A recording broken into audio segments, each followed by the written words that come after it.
Investor, educator, and author Robert Kiyosaki has changed millions of lives all over the world.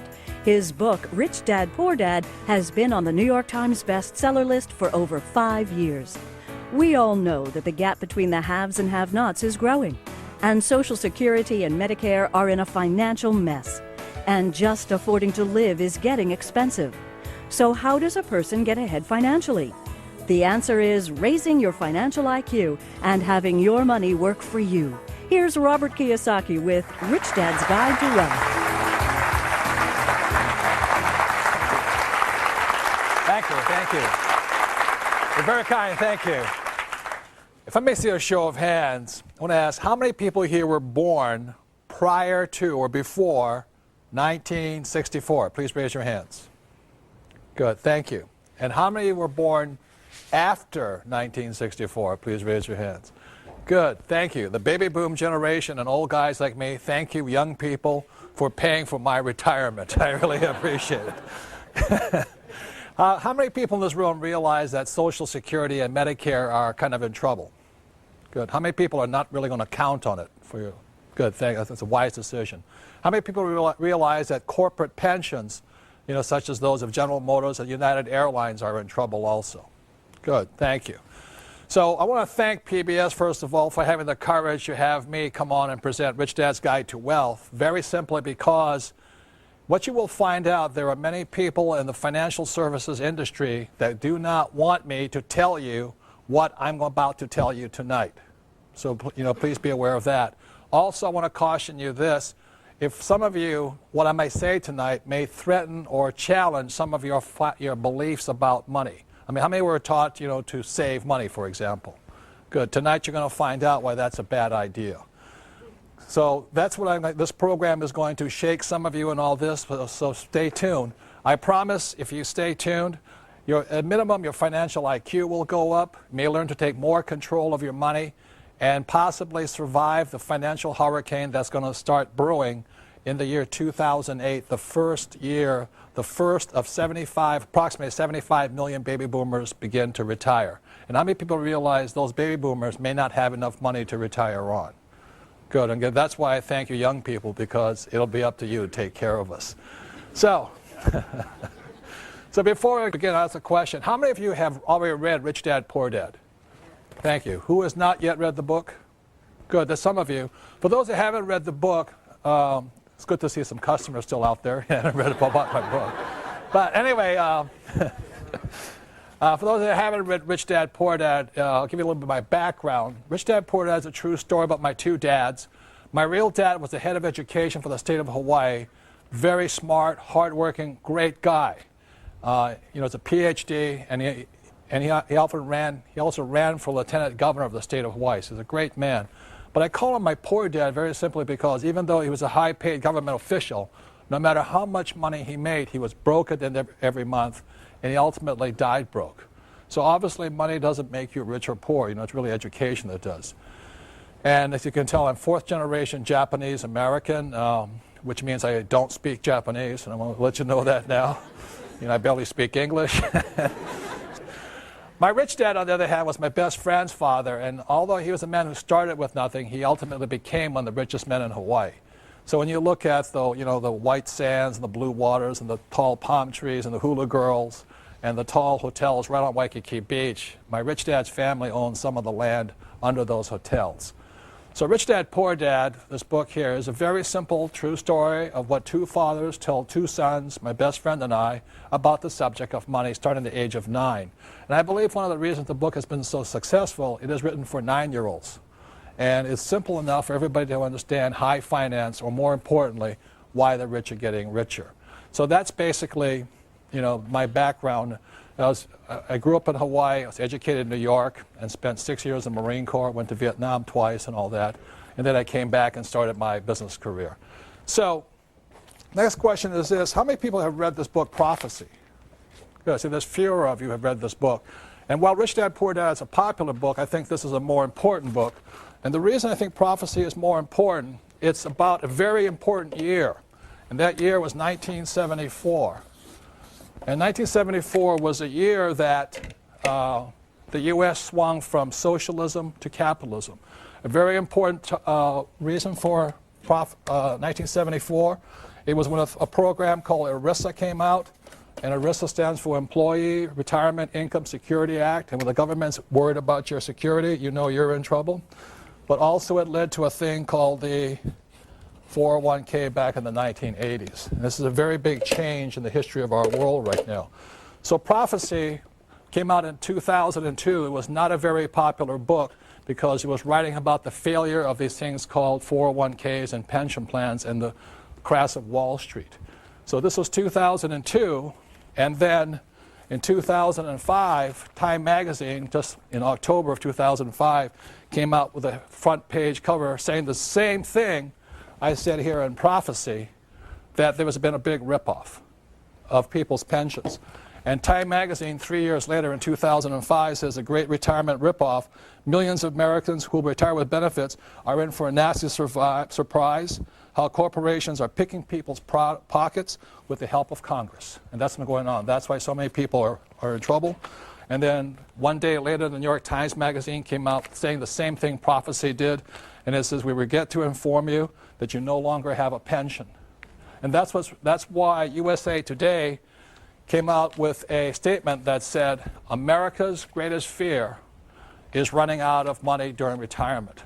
And that's what this program is about, is why we have this problem right now and why so many people may be financially wiped out in the financial hurricane that's hitting us, and also hopefully what you can do about it so that you may be able to save your friends and family. Unfortunately, what I'm about to say tonight will not work for everybody. As you know, life is not fair, but at least you'll have an idea of what you might be able to do on this whole thing. So, going into it really quickly is the difference between, one of the reasons people are having trouble is they don't know the difference between,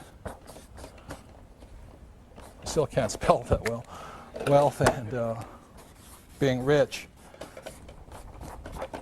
I'd like to explain really quickly that my rich dad taught me that wealth is measured in time and rich is measured in money. And really quickly, the difference here is this.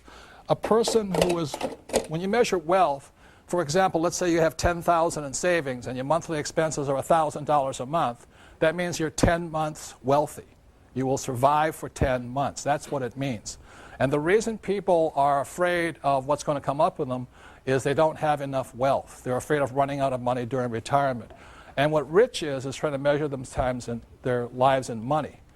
So what my rich dad taught me is don't worry about becoming rich, worry about becoming wealthy. And one of the reasons I was able to retire at the age of 47 was because I focused on being wealthy, not being rich. And that's a very big difference here. I thought I'd review something. I wrote a book called The Cash Flow Quadrant. I think it's one of the most important books for people who want to make changes in their lives. Because, as I said, the E stands for employee, S stands for self-employed or small business, B stands for big business like Bill Gates, and I stands for investor like Donald Trump or Warren Buffett. So, you know, my poor dad always said to me, son, go to school to get a what? Job. And he was programming me, and this is the word is program, me to be an employee. And, you know, when I talked to my mom, I said, you know, Dad, I don't want to be an employee. And my dad said, you must get a job. You must get a job. You got to have good education, good grades. Get your PhD. I went, oh, my goodness. And my mom says, don't argue with your dad. You know, if you want to be rich, go to school to become a doctor, you know, an S, specialist. And I said to my mom, there's only one problem, Mom. She says, what's that? Doctors are smart. She says, you have a good point there. You know, don't be a doctor. And I talked to my rich dad, and he says, you know, Robert, are you basically lazy and incompetent? I said, yeah. I said, good, you'll do well in business. And so this here is having other people work for you, like my advisors and things like that, and this is having money work for me.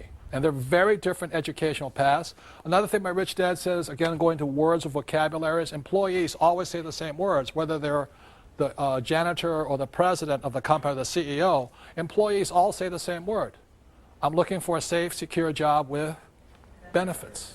That's their whole attitude. And their emotion is fear. Because they don't know how to survive in the real world. They need that. They have that fear driving them. And S, self-employed, their words are, if you want it done right, Do it by yourself. So these guys, the problem with them is they may own a business, but they really own a job. They cannot quit because they don't trust other people. Their emotion is trust. And a business owner is like me. I want to have the smartest people around me as much as possible because then I don't have to do that much work. And as an I want to know how to have my money work hard for me so I don't have to work hard for money. So that's why I started off as an entrepreneur. And over here, this is the beauty of real estate. For every dollar I make here, I bring it down here, and my banker will give me $9 more, as long as it's real estate. Tax-free money. So I'm getting ahead faster and faster and faster, very simply because for every dollar I have here, my banker's giving me $8 or $9 to get ahead financially. Does that make sense to you guys here? Tax-free money. And if I sell a property, I'm going to do it tax-free. That's why I'm getting rich. That's why education or financial education is so important. And I think it's really silly that our school systems keep saying to you, go to school to get a safe, secure what? Job, when jobs are being exported overseas so fast right now, it's ridiculous. I mean, I think it was J.P. Morgan. They just exported another 4,700 jobs, and these are smart guys with MBAs and all. They exported it to India. So that's what's happening in the world. But the reason 1974 is so important was because when ERISA, which now was a 401k, came out, it forced these people to become investors also. And that's why this change was such an important change here. So the other part going into it is this, is that there's three basic kinds of education. One is academic. The other one is professional. So you go to school to learn reading and writing. It's very, very important. I didn't do very well here, but I did graduate. And then professional is when you become a doctor or a lawyer or something like that. And those are very important. But what I'm saying here is this. In this world, there's three types of education that's essential. I'm not saying these are not important. I'm saying they're not enough today. You need more. And the third type of education is education that's called financial education. So what this program is about is not so much about these. I said these are very important, but so is this one right now. And I've never understood why our school systems don't teach us anything about money. You ever wonder that yourself? Why? Because rich or poor, smart or not so smart, we're all going to use money. And it's because our school systems don't teach us much about money. That's the reason so many people are having problems today financially. And so I'm not blaming Wall Street or people who are financial advisors. I'm blaming our education system for not keeping up with the changes in time. So what happens because we don't have much financial education at school, we actually learn it from our families. So what happens with poor people is, you can look on the screen over here on the plasma, the poor people tell their kids that the government's going to take care of you. You should count on Social Security, and you should count on Medicare and things like this. What the middle class tells their kids is that they should have a good education, get a good high-paying job, a house, and a pension. What they are passive investors. A passive investor is somebody who turns their money over to somebody they hope and pray is an expert. The poor are non-investors. So the difference between a passive investor and an active investor, and what the rich teach their kids, what my rich dad taught me, was that I should be an entrepreneur like Bill Gates or Oprah, and I should be an active investor like Warren Buffett or Donald Trump and things like this. So in this program, what you'll be learning about is the difference between active investors and passive investors. A passive investor is a person always going around saying, I have $25,000, I have $25,000, what should I do with it? And the first thing I say, if I were you, I would keep your mouth shut, you know? Because if you go around telling people you have $25,000 and you're a moron, somebody will tell you what to do with that money, and they're going to tell you, give it to them. Does that make sense, you guys here? So that's what this program is about, is so that at least you can tell the difference between a good financial advisor and a bad one. Because if you don't know what you do with your money, somebody else does. So when we come back, I'll be teaching more about financial education and the secret words that can change your life. Thank you.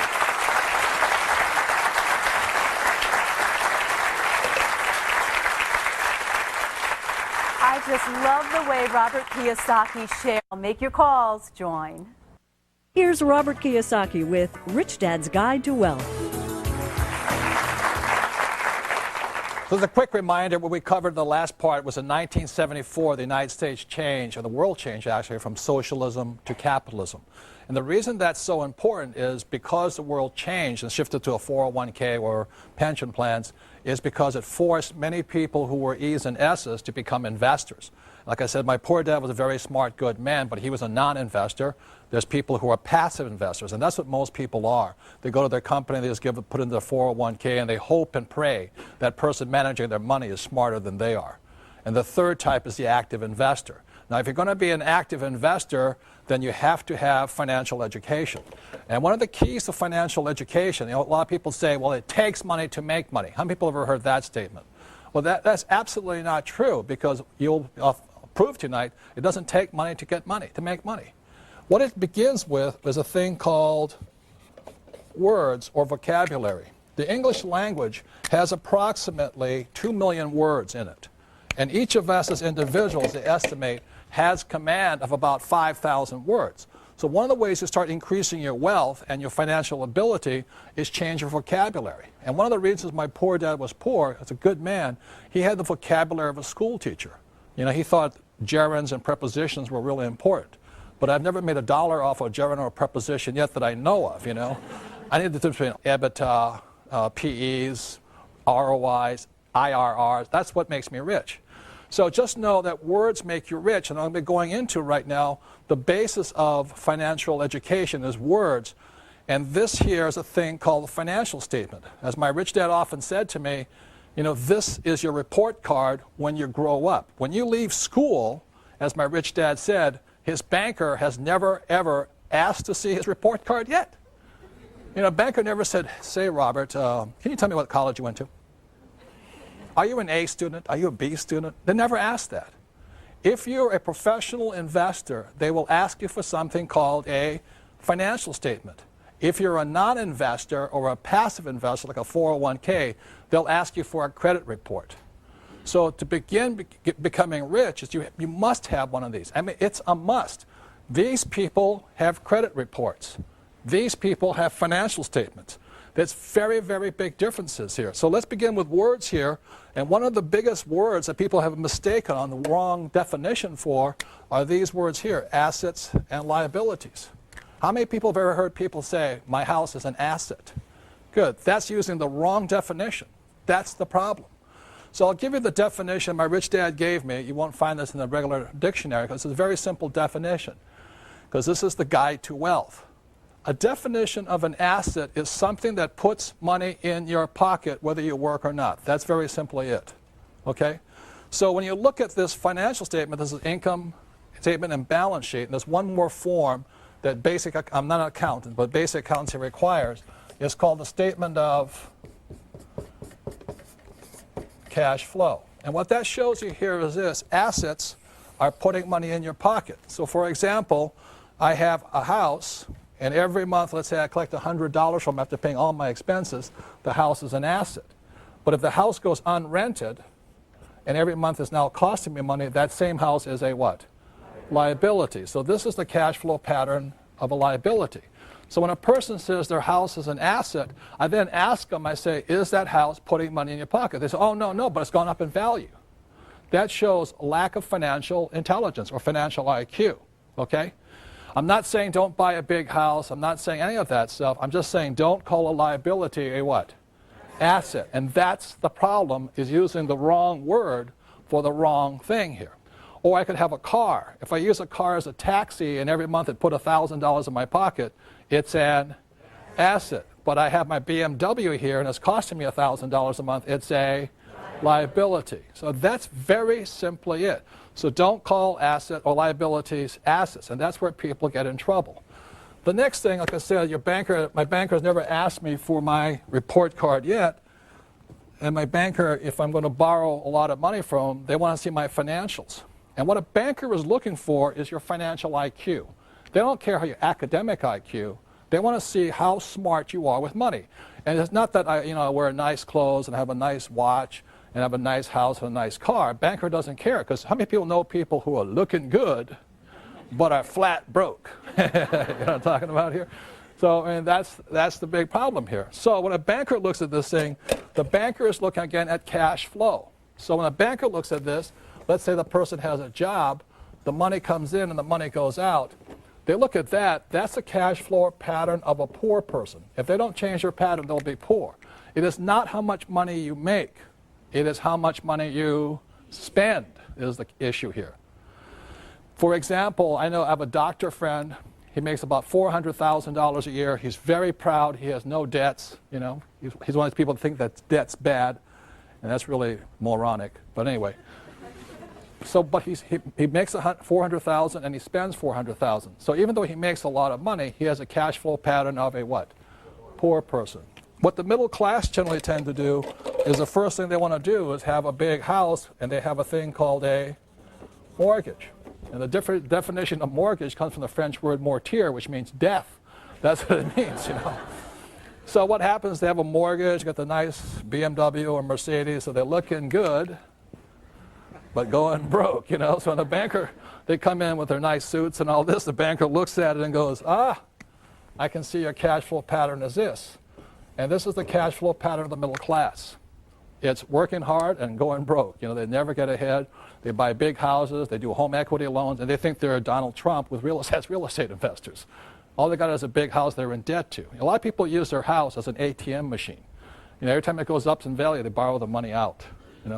That is really a loser's point of view there. I mean, that's not, the bankers love you because you're greatly in debt, but that's not a way to get ahead.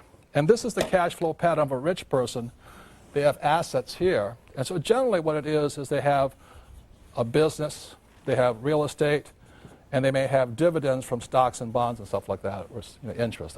So those are assets. So oftentimes I ask people, think about it this way. If you stop working today, let's say you're married, you have a spouse, if you stop working today, how much money keeps coming in your pocket? And how much money keeps going out? All the things that are taking money out of your pocket are what? Liabilities. And anything putting money in your pocket is an asset. So the reason my wife and I could retire is very simply we have money going like this. This means we're wealthy. We don't have much in savings and all that, but every month it's hundreds of thousands of dollars going like this. And that's how you get wealthy. Just have assets that produce money every single month. When I did this program in Singapore, I asked people to raise their hand and say, would you mind telling me some of the assets you have? This woman raised her hand. She says, yes. She says, my best asset is my husband. And I said, ma'am, I'm talking about non-human, inanimate objects. She says, that's him. But he makes lots of money for me. I'm not talking about human beings. Slavery has been abolished for a while here and all this. So everybody said there's between assets versus liabilities, the cash flow pattern, and that's why bankers do not ask you for your what? Report card. They want to see your financial statement. If you have a good financial IQ, they'll give you lots of money. If you have a bad financial IQ, they'll give you a credit card or a home equity loan. That's the difference here. And years ago, I went to Sunday school. I'm not a Bible scholar. I'm not pushing religion on anybody. But I remember the story of the rich man. I think he had 3 sons or something like this. And he gave one son X amount of dollars, the second son X amount of talents, he called them, and then the third son talents. And the first son blew it, got rid of all his money. And he said, okay. The second son came in and said, what you did with the money? And the son said, I buried it. And then the third son multiplied it. Came back with, gave him $1,000, came back with $5,000. And at that point, the father, or whoever the guy was, took all of the money and gave it to the what? The third son, who multiplied the money.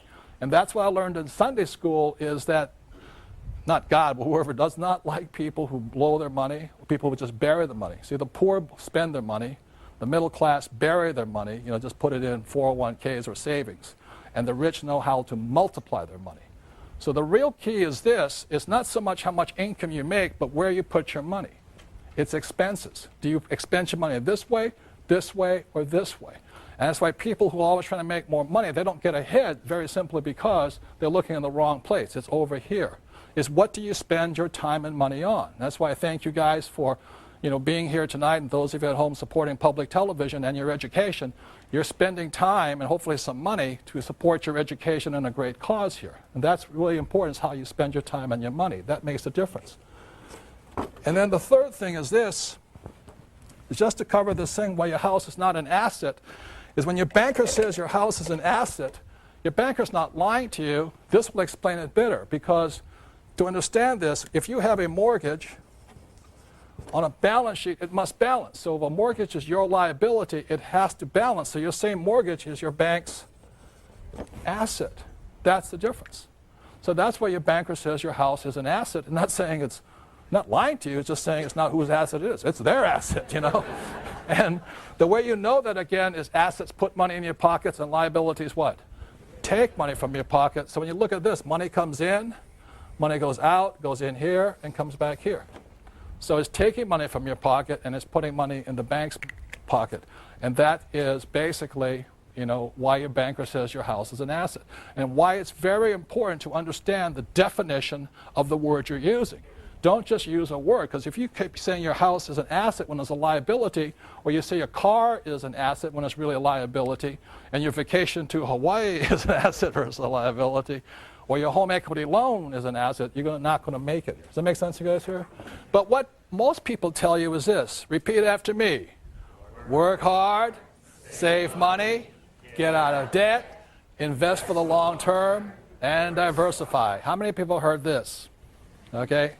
And the reason I bring this up here is that because around 1996, I was watching this very famous morning show, you know, that was broadcast all across the nation, and they had these nice, handsome, you know, couple who were the host and hostess, and they come and say, and today we have the financial expert of all times, and he's going to give us the financial advice for the new year. This is like 1996 or whatever it was, you know. And welcome so-and-so, and they clap, you know, and out comes a financial expert, and he goes, hi, everybody. What I recommend for this year, 1997, is work hard, save money, get out of debt. Excuse me, I can't even do it straight. Invest for the long term and diversify. And the host go, oh, that is so brilliant. Oh, thank you for your infinite wisdom on this. On financial, we thank you. The next year, they invite them back, same thing. And for the new year, I recommend you guys, what? Work hard, save money, get out of debt, invest for the long term, and diversify. And the host says, oh, I can't believe, what a genius, what a financial genius. Give him a hand, I can't believe it. Every year, same guy, same message, same advice. They think it's brilliant. Then after 2000, the stock market started to crash. And they bring the same expert on, and he comes on, and what does he say? What I recommend is work hard, save money, get out of debt, invest for the long term, and diversify. And the market kept crashing. And he kept giving the same advice. And this is what I want to say about that advice. Between the year 2000 and 2004, millions of small investors lost an estimated $7 to $9 trillion. At the same time, Wall Street paid some of its biggest bonuses out. And this is the advice they were giving people here. I want to say to you, this advice used to work. It doesn't work today. I'm not saying it's bad advice. I'm just saying it used to work. After 1974, it started to change. And what I'm going to be going into is how that change came about and why people are getting in trouble following this advice, especially this one here. Because you're going to find out the most risky of all investments are savings, stocks, bonds, and mutual funds. They are the riskiest of all investments. But most people think they're safe. And that's what you'll find out, and that's why I thank public television for allowing me to say what I'm going to say, because there's many people, as I said, in organizations who do not want me to tell you what I'm about to tell you, and all the little people they hire who are financial experts, but they're not really financial experts. Do you realize most of financial experts are not I's, they're really E's and S's. They're salespeople. And I'll be going into some of those differences, okay? So I know I'm an investor very simply because I live by my income on my investments. I don't live by my commissions. And there's a very big difference there. So going into it, the reason work hard is obsolete advice is because in 1943, the U.S. government punished anybody who was an employee. After 1943 was a thing called the Current Tax Payment Act. At that point, anybody who was an employee, the government got paid first. How many of you ever opened up your paycheck and gone, what happened to my money? That was 1943. So the problem with being an employee and working hard is the more you work and the more money you make, you go up in tax brackets. So you don't get ahead. These guys here are taxed heavily. These guys have all the tax loopholes. That's why I can make a lot of money and pay zero taxes legally. The difference is I'm on this side here, but our school system teaches us to be this side. In 1986, they passed the 86 Tax Reform Act, and they taxed all doctors, lawyers, all the A students. They nailed them. And so, well, the attorneys I don't mind, but anyway. But what happened here is this, is that guys like me, you know, the C students, we can make more money and pay less taxes than the A students, which proves there's a God somewhere. The next thing is save money. The reason save money is an obsolete idea is because in 1971, a man named President Nixon took us off what's called the gold standard or the Bretton Woods Agreement. And at that point, what happened in 1971, money turned into a currency. So what you started to save after 1971 was not money but a currency. And the problem with a currency is the government can print it faster than you can save it. And the other thing about this, if you understand economics, especially Keynesian economics, is that when you look at a dollar, a currency, let's say this is $1 and this is 40 years here, a currency is designed to go down to 5 cents over 40 years. A currency is designed to lose money so the government can keep running up debt. That's the reason. So they can print it faster than you can save it. That's the big problem with it. The next thing is this. If you look at the real stats, is this. And that's the reason I don't save money. If you look at this the last few years, like I said, 1995 to 2005, what's happened is the dollar has gone this way, and the way you know how much is lost is gold went from $250 up to $500 in the same time. That means your dollar lost 50%. It lost 50% of its buying power. And the banks are paying you 1% interest. Tell me that's smart to save money. That's why the debtors started to win, because what was happening is this was going up and all this. And the reason this happens is for one very big, well, this is not the only thing. It's not just gold, because I can hear the economists going, he doesn't know what he's talking about. Well, I'm not saying I'm an economist. I'm saying just look at the price of gold. It takes twice as many dollars to buy the same amount today. But not only that, my father's house, which he purchased in, I think, 1965 or something, he paid $50,000 for it. And today it's worth $1.5 million. It's the same house. So it means the purchasing power of the dollar went where? Down. The house didn't go up in value. Your dollar went down. And the other thing the economists say, well, that's not really a good indicator. But look at this. In 1995, oil was about $10. Today it's $60. So that means your dollar you need $6 more to purchase the same amount of oil. And then the economists say, well, oil doesn't affect inflation. I'm going, they want you to believe that investing is risky. How many people have heard investing is risky? Good. What this section is about of this program is how risk isn't anything but lack of control. The number one difference between an active investor and a passive investor is the subject of control. So what I'm going to show you tonight is how what I do as an active investor is I want control. If I have control, I don't have any what? Risk. And that's the difference. So using a metaphor that most of us can understand, over here we have, an example of a car. Okay. Now, how many people realizing there's risk driving a car? Good. But car driving doesn't have to be risky. Like those guys want you to believe investing is risky. So some of the controls, the 6 controls a car must have, number 1 is a steering wheel, right? How many people would not buy a car if it had no steering wheel? Good, you know what I mean? So let me sit down here like this. So I sit down, I get in my car, and control number 1 I want to check on is I have a steering wheel.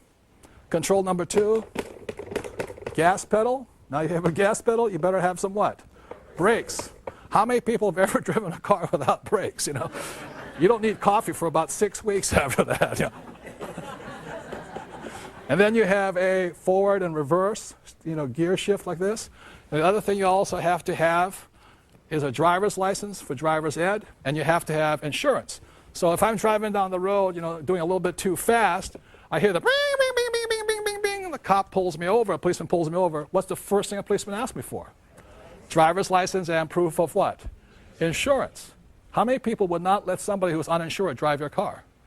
How many people would not let somebody who had no driver's ed drive your car? You know what I mean? That's stupid. But that's what investors are doing. They're actually investing in savings, stocks, bonds, mutual funds with no control. And what happens, that's like going like this.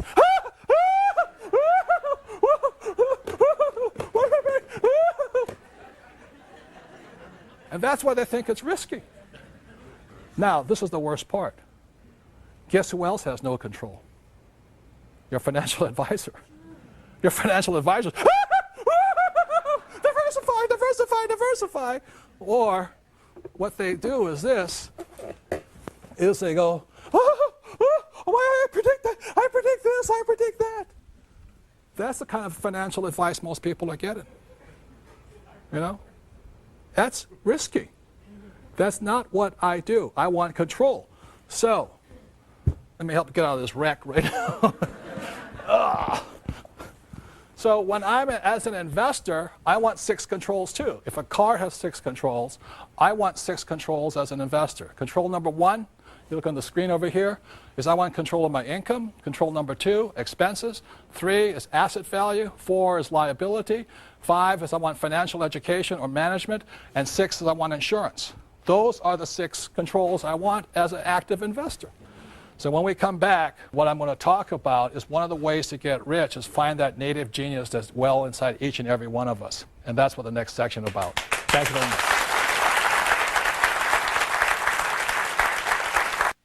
Here's Robert Kiyosaki with Rich Dad's Guide to Wealth. I'm going to get into a thing my rich dad talked about. It's called the game of money. And the reason we say it as a game is very simply because of this. And some of you may not be sports fans, but I love sports. In football, a game is consistent of 4 quarters. And so my rich dad said life is also, your financial life is in 4 quarters also. So if we can have it up here on the prompter, on the plasma, the game of money, we have a thing called the pregame show. Okay? And the next thing is we go into the first quarter.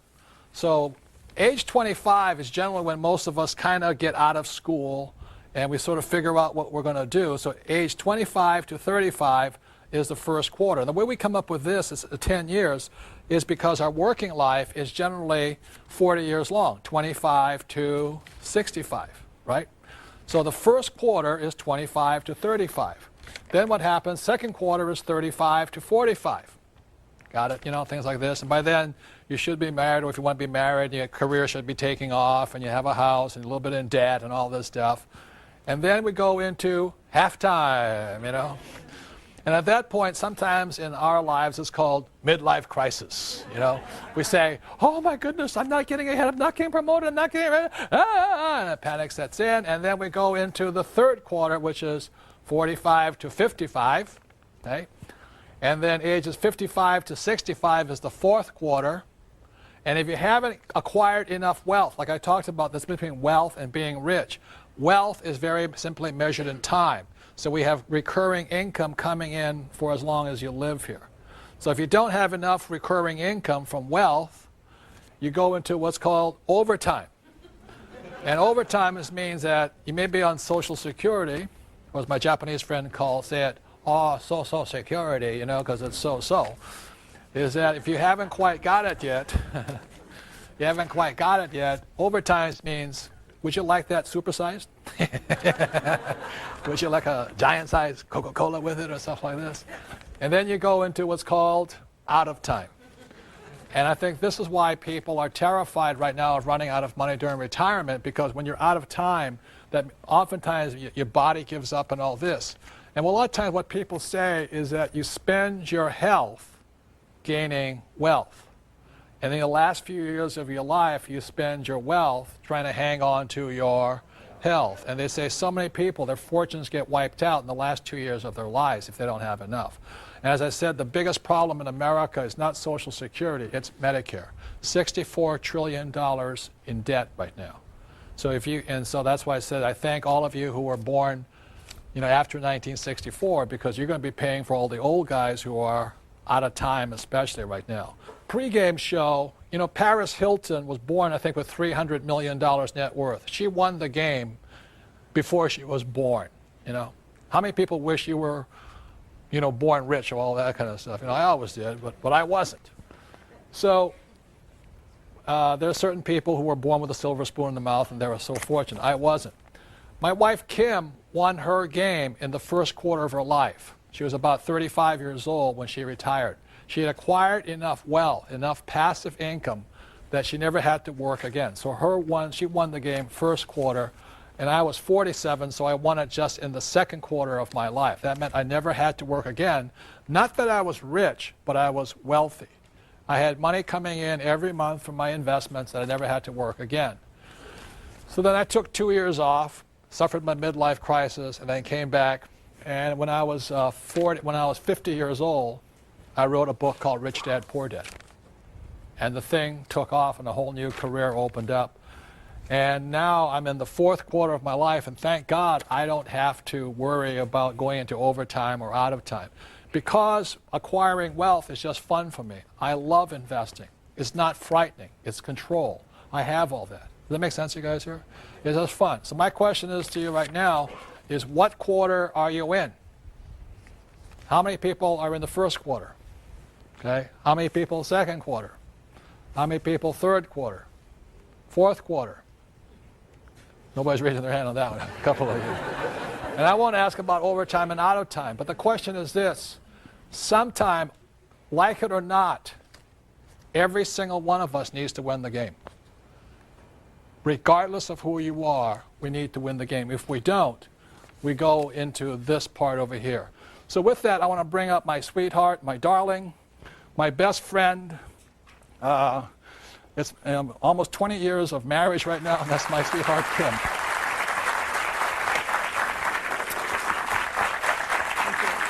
Kim has her own corporations. I have my own corporations. If we ever split, she's completely independent. She has control of her own life. Does that make sense, you guys here? So that's what I love about her. When I married Robert, we got together. He had no money. And matter of fact, we celebrated when we hit zero. That's how far down we were. Robert's been talking about control, and I love to encourage women into this world of investing, because I think so many women today feel out of control when it comes to money, when it comes to their financial freedom and their financial lives. And so my passion is to educate and encourage women in the world of investing. And the reason why I'm so driven kind of comes from an incident that happened many, many years ago. And what it was is I was 14 years old, and I remember coming home from school one day, and I walked in, and there was my mom and her best friend in our dining room. And I walked in, and Mom kind of signaled me to, no, leave him alone, leave him alone. And so I walked away into the kitchen, and I listened to the conversation, and my mom's friend was very distraught. She was crying, she was upset, and it turned out that her husband was leaving her for a younger woman. And she went on and on. They'd been married for 20-some years and kept listening. And then she said something that just really hit home to me. And she said, you know, my marriage hasn't been good for many, many years, but at least I was financially taken care of. And my mom said, well, that's why you stayed? She said, I stayed because I didn't know how to take care of myself financially.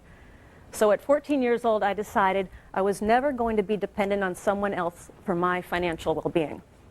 And that was a decision, and that's why I'm so driven now to encourage women into this game as well. And so when Robert talks about control, I really believe that it's time that women today take control of their financial lives. I think it's crucial. I don't think it's a luxury or a good idea anymore. I think it's something that has to happen. And, you know, the times have changed. And what worked for our mothers and our grandmothers is not necessarily going to work for us and our daughters and our granddaughters. And I came across some startling statistics recently that show how much times have changed. For example, in the US, 47% of women over the age of 50 are single, meaning they are responsible for their financial well-being. And many of us have heard the divorce rate. 1 out of 2 marriages ends in divorce. So if she was depending on Prince Charming to take care of her, well, and who usually ends up with the children? The woman. So the woman is now responsible for herself and for her children. And the first year after a divorce, on average, a woman's standard of living drops 73%. And for any of you that are concerned about your mothers or your grandmothers, of the elderly living in poverty, 3 out of 4 are women.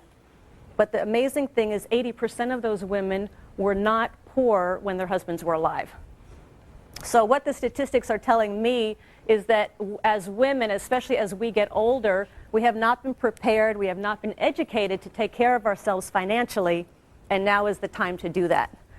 And it doesn't take a lot. It's really just through education, and that's why I'm so happy to be part of this program on PBS, because they're all about education.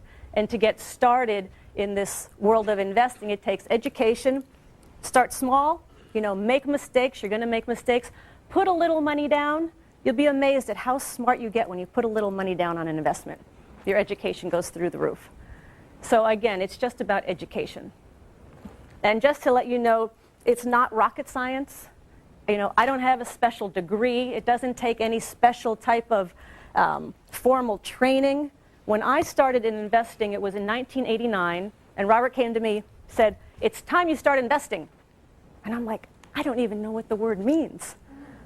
And so he started to teach me what his rich dad taught him about investing. And I went out, and I'm stumbling along trying to figure it out, and finally I came across this little 2-bedroom, 1-bath house in a place called Portland, Oregon. And I signed the papers, and I got the deal, and I'm doing all my due diligence now, and I'm checking it out to see if I'm going to do it or not. And I'll tell you, I was scared to death. What if the tenant moves out? What if the plumbing breaks? What if I lose money? What if? I was scared to death.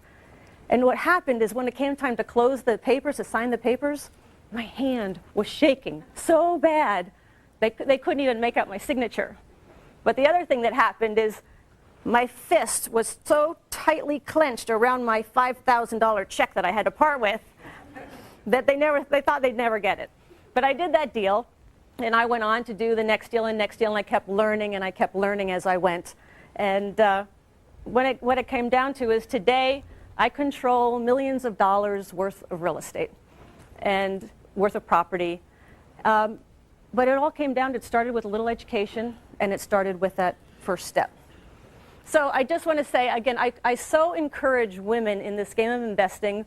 It's not difficult. It takes some time. It takes some effort. It takes some education. But the freedom, for me, when I understood this game, my self-worth went up. My confidence went up. I knew for the first time that I could take care of myself. I didn't have to depend on Robert. I didn't need Robert. I wanted Robert, but I didn't need him. And that made a huge difference. So one final statistic.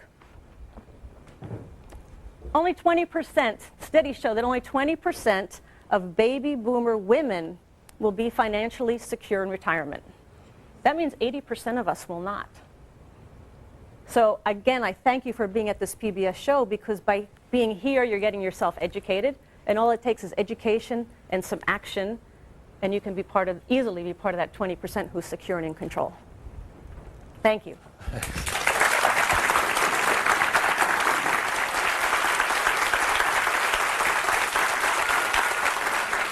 The last thing I want to talk about here is this, is that I realized as I studied education, I started studying education at a later time. I was about 38 years old. And I realized that each and every one of us was a genius, except in school. There are certain people, like I had a classmate who was considered a genius in school. This guy could do quantum physics and all that when he was in kindergarten. The trouble is he couldn't tie his shoelaces. How many people knew people like that? They're absolute, and they are geniuses in school, but in the real world, they're incompetent. This guy didn't know his left hand from his right hand. We used to play baseball, and I said, how can he be a genius? He doesn't know. He could never figure out what the glove went in his left hand or his right hand. but he was a genius. You know, I said, how can you be a genius? He can't pitch, can't bat, you know, it's like this. So I started to realize that genius, that every one of us had it. And what genius stands for is this here.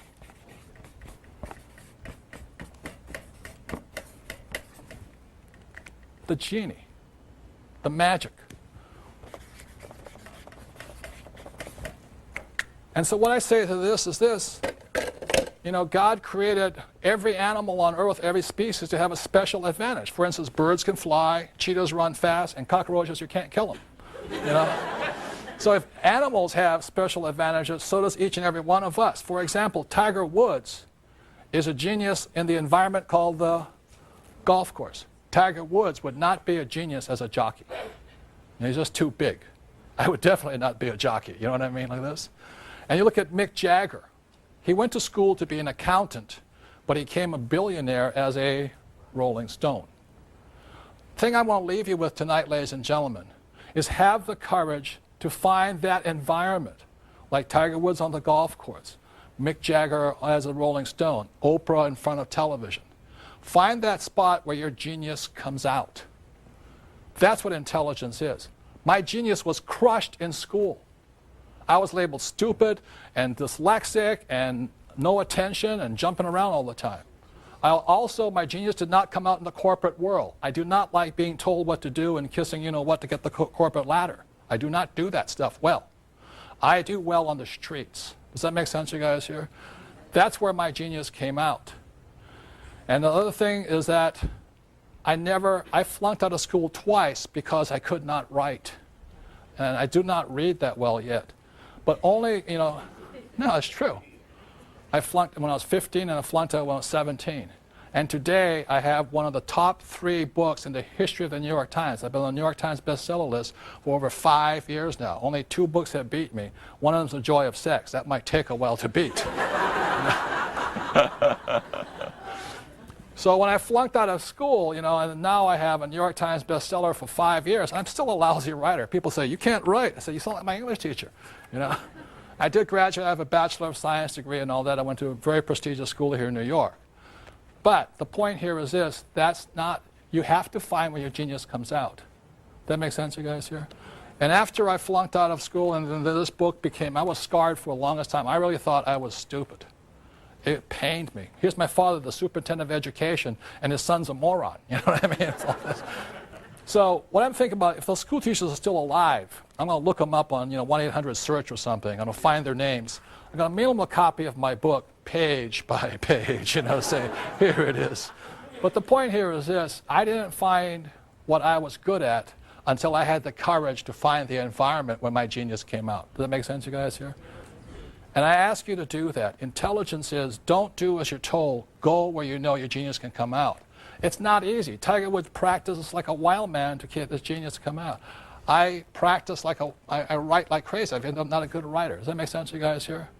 It's not easy. If you think it's easy, this is not it. But you and every one of you at home, you need to find, or I recommend finding where your genius lies. What environment do you come the best in? Because if you look at this picture over here of this young boy, I think this is really it. That's really what it is. Every child is born with a genius. I did not know when I was 9 years old playing Monopoly that I was seeing the future. When I played Monopoly, I saw that I could become a rich man. Whereas my poor dad kept saying, go back to school. So I'd like to leave you with this. Have the courage to find that environment. See, the magic lamp is your environment. Tiger Woods, golf course. Mick Jagger, Rolling Stone. Oprah, television. Have the courage to find that environment where you rub the magic lamp and your genius comes out. The most important thing is do what you know God gave you the best genius for. Thank you very much. I appreciate it.